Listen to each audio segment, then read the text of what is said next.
The Prankster.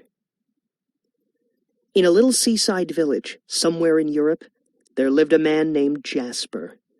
And everyone knew who Jasper was, because he was the village prankster. Most of Jasper's pranks were pretty harmless. One time he covered the baker's car in gift wrap, and another time he filled the village's only phone booth with popcorn. Sometimes Jasper would even prank his own family members, and his mother never really forgave him for gluing all of her furniture to the ceiling. But Jasper's most famous prank was the time he put the mayor's underwear up a flagpole, which everyone thought was pretty hilarious.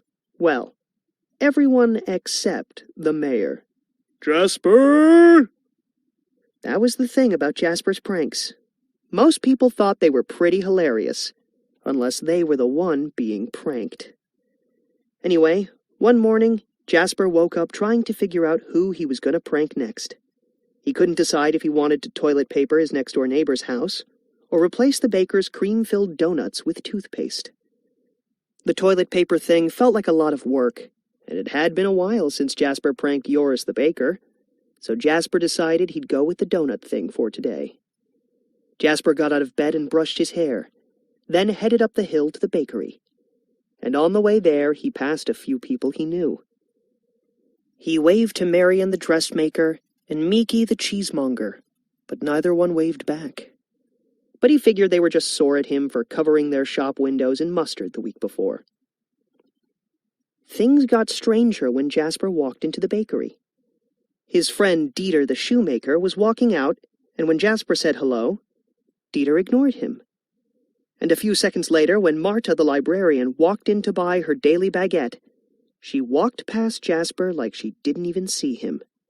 When Marta went to the counter to buy her bread, Joris was distracted, and that's when Jasper made his move.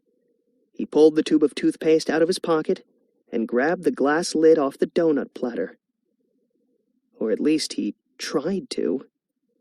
Because when Jasper reached for the lid, his hand went right through it.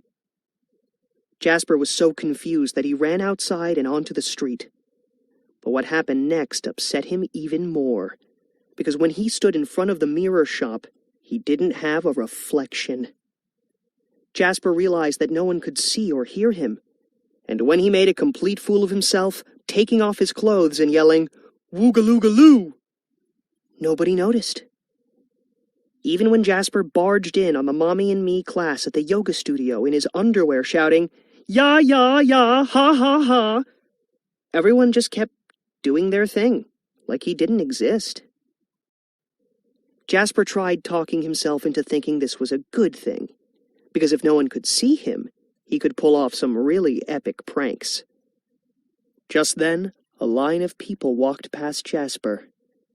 There was Brom, his best friend growing up, and his first school teacher, Mrs. Van Dyke. Everyone was dressed in black and looked really sad. Then Jasper saw his own mother at the back of the line, bawling her eyes out.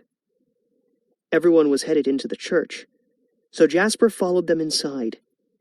And even though Jasper knew no one could see him, he felt a little underdressed, so he sat in the back pew by himself. It didn't take long for Jasper to figure out that he was at a funeral, but he was still pretty shocked when he realized who the funeral was for. The preacher said the guy who died was toilet papering somebody's front yard when he got struck by lightning, and you probably already figured out that person was Jasper. So now Jasper knew the truth. He wasn't invisible all this time. He was dead, and he had to sit there while everyone came up to the front of the church to say a few words. Usually at funerals, people say nice things about the person who died. But all anyone could talk about was Jasper's annoying pranks. Like the time he put snakes in a mailbox, the time he took the cover off a manhole, and the time he replaced cereal with bugs. For the first time ever, Jasper could see that sometimes he took his pranks too far, and he wished he could live his whole life over again and become a fisherman or a librarian, or just about anything other than the village prankster. After the last person spoke, it was time for final goodbyes, and when Jasper's mom went up to the casket and bawled her eyes out, it was a little hard for Jasper to watch. Jasper had no idea what you're supposed to do at a funeral when you're the person who died. So even though it felt weird, he went up to say his goodbyes too. But there wasn't a body in the casket at all. There was just a pumpkin with a face drawn on it, which kind of looked like Jasper. Then everyone started laughing at once, and that was the moment when Jasper realized he wasn't really dead, and that this was all one big prank. Ha ha ha, hee hee hee ho ho. Jasper was happy he was alive, but to be honest, he was annoyed that the other villagers got him so good. Besides, he had a lot of questions. For one thing, he couldn't figure out how his hand went through that glass donut lid at the bakery. Then Yoris explained that his nephew was a whiz with technology, and the whole donut platter was a hologram. And when Jasper asked why he couldn't see his reflection in the mirror, the guy who owned the mirror shop said he'd replace the mirrors with televisions that showed an empty sidewalk. Then the people who were in the yoga studio said they almost lost it when Jasper walked in on their class, shouting, "Bloogie woogie woogie noogie." It turned out the whole village was in on the joke, and since pranking was kind of Jasper's thing, he had a hard time admitting they got him. Hee hee, ho ho ha ha. Jasper told everyone it was a decent prank, but his were way better. Then the preacher said this was actually a double prank, because the day before, a meteor wiped out the village and everyone in it. That meant they were all dead, and everyone was a ghost.